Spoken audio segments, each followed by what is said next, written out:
Selamat malam, saudaraku.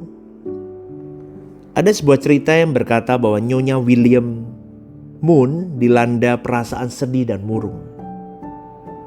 Nyonya William sedang kehilangan suaminya. Setelah beberapa tahun menikmati hidup pernikahan yang bahagia, kesedihan ini semakin mendalam ketika liburan Natal semakin dekat. Karena selama hidupnya ia tidak pernah merayakan pesta Natal sendirian. Ada beberapa teman yang mengundang supaya dia merayakan Natal bersama dengan mereka. Tetapi ia yakin bahwa kehadirannya akan merusak suasana gembira teman-temannya. Oleh sebab itu semua undangan yang tulus itu dia tolak semuanya.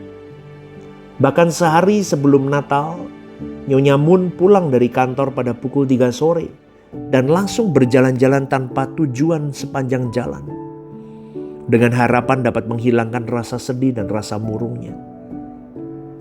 Jalan itu penuh dengan orang-orang yang wajahnya berseri-seri karena menyambut Natal dan liburan. Hal itu mengingatkan Nyonya Moon akan kejadian pada masa lampau, masa yang penuh dengan kegembiraan dan kebahagiaan bersama dengan suaminya. Tapi sayangnya, masa silam itu kini telah tiada. Ia tidak kuasa menahan air mata yang terus mengalir membasahi pipinya. Setelah berjalan kaki sejam lamanya, Nyonya Moon akhirnya sampai di stasiun bus. Ia ingat suaminya sering mengajak dia naik bus tanpa tujuan, hanya untuk berpetualang dan berjalan-jalan saja. Oleh sebab itu, begitu ada bus datang, ia langsung naik ke dalamnya. Pada perhentian terakhir ia turun tanpa mengetahui nama tempat itu. Ketika melewati sebuah gereja, ia mendengar lagu Holy Night, Malam Kudus. Ia lalu masuk ke dalam gereja itu dan ternyata kosong.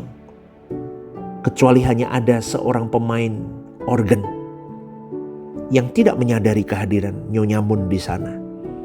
Dengan diam-diam Nyonya Moon duduk di salah satu bangku sampai dia tertidur. Ketika dia bangun, ia melihat dua anak kecil yang berpakaian sangat jelek di depannya. Anak-anak itu ketakutan ketika melihat ia bangun. Kemudian Nyonya Moon berkata, "Jangan takut, siapa kalian? Di mana orang tua kalian?"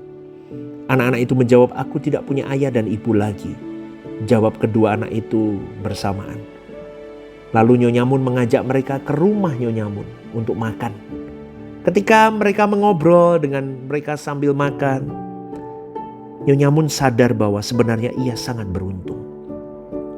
Ia juga mendapat pelajaran kalau kita memberikan kebahagiaan kepada orang lain, kita juga akan menerima kebahagiaan. Dengan memberikan kasih sayang kepada orang lain, kita berhasil mengatasi kesedihan, penderitaan, dan kemurungan hati.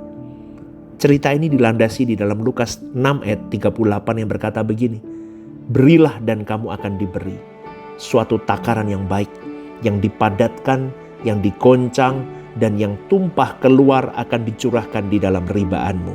Maka renungkan ini saudaraku dan selamat beristirahat. Tuhan memberkati.